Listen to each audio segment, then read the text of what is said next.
I've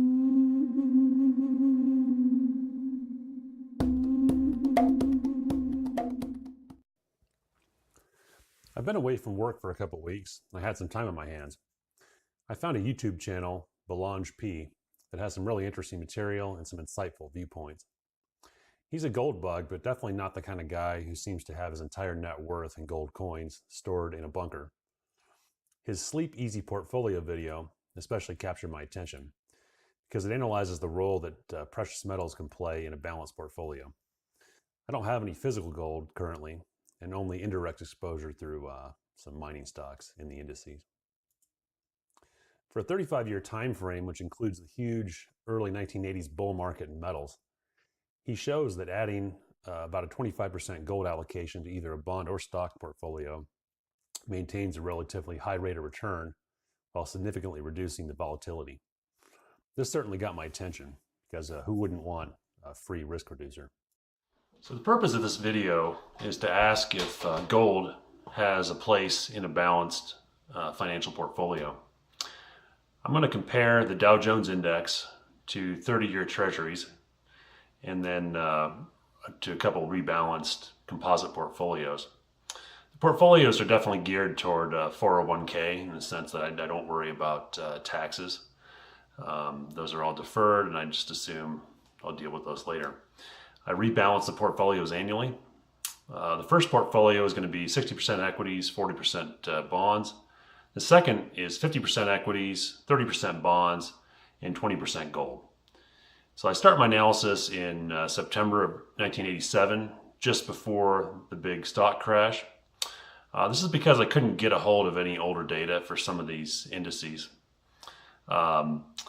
It's possibly unrealistic in reality to rebalance treasury bills and gold in practice, but I'm gonna do it anyway. And this analysis is not indexed for inflation. I analyzed the 31-year interval from just after the 1987 crash until the end of 2018. Here I show a $10,000 initial investment in the Dow Jones Index. I assume that I'm getting the average dividend yield and reinvesting the dividends. Over the 31-year period, the Dow Jones provides a pretty impressive 10% annualized rate of return. Undoubtedly, the past few years of a bull market have helped boost that return. Now let's look at the same $10,000 invested in bonds in 1987. I use the 30-year U.S. Treasury bill as a proxy for the bond portfolio. Probably this is not unreasonable over a long time scale. I assume that the interest from the bonds is reinvested. Over the 31 years, bonds yield a 7.5% annualized rate of return. A few features are worth noting. First, the bonds outperformed the stocks for nearly 10 years after the 1987 crash. And bonds actually passed stocks in value after the Great Recession in 2009. So over a 22-year period from 1987 to late 2009, bonds actually outperformed stocks.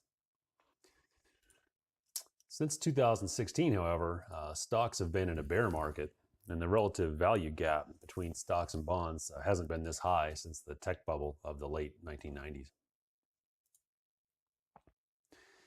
I managed a fake portfolio of the Dow Jones Index and 30-year treasuries, trying to maintain a 60-40 equity bond balance. I rebalanced the portfolio annually.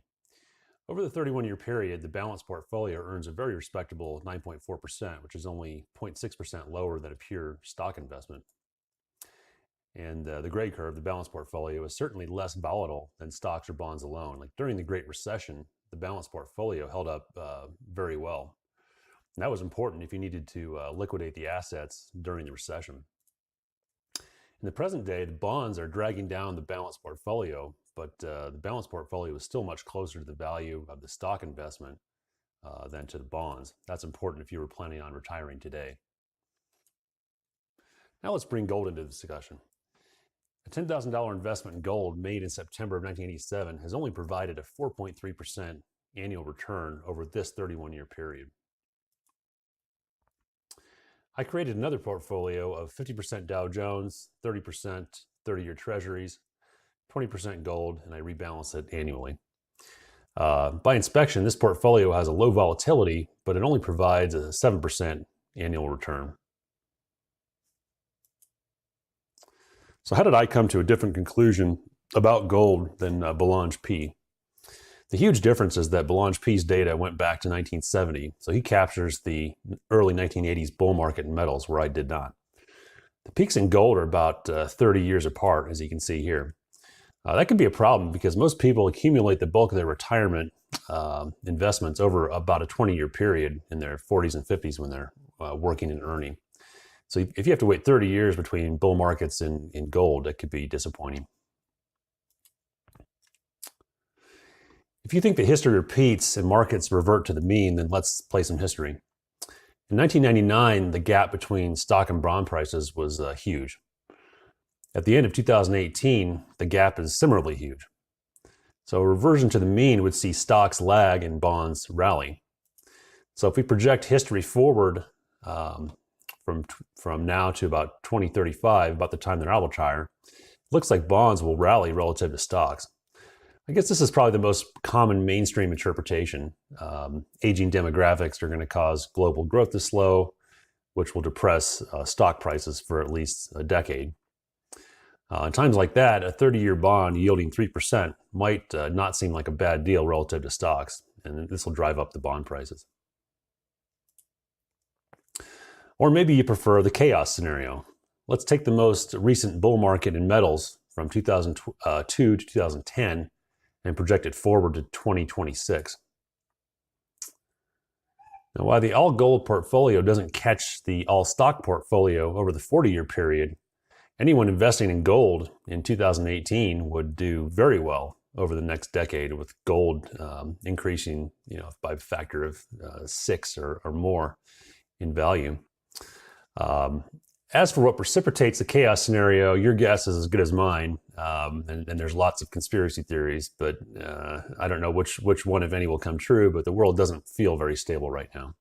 So does gold have a place in my portfolio? That's a maybe.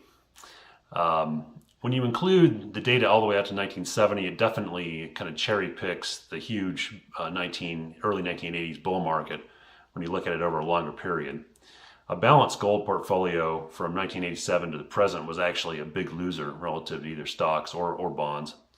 On the other hand, metals can make enormous moves. Forget the 1980s bull market. The 2001 to 2011 bull market in metals saw a 7x increase in the price of gold. And there's no obvious asset that parallels gold. So gold is definitely on my radar. Am I going to go big into gold? Probably not, and probably not physical gold, but the coins could be fun to collect. I love collecting coins, always have. And nowadays there's a lot of other metals like palladium and rhodium, platinum, that are in minted metal coins that could be fun to collect.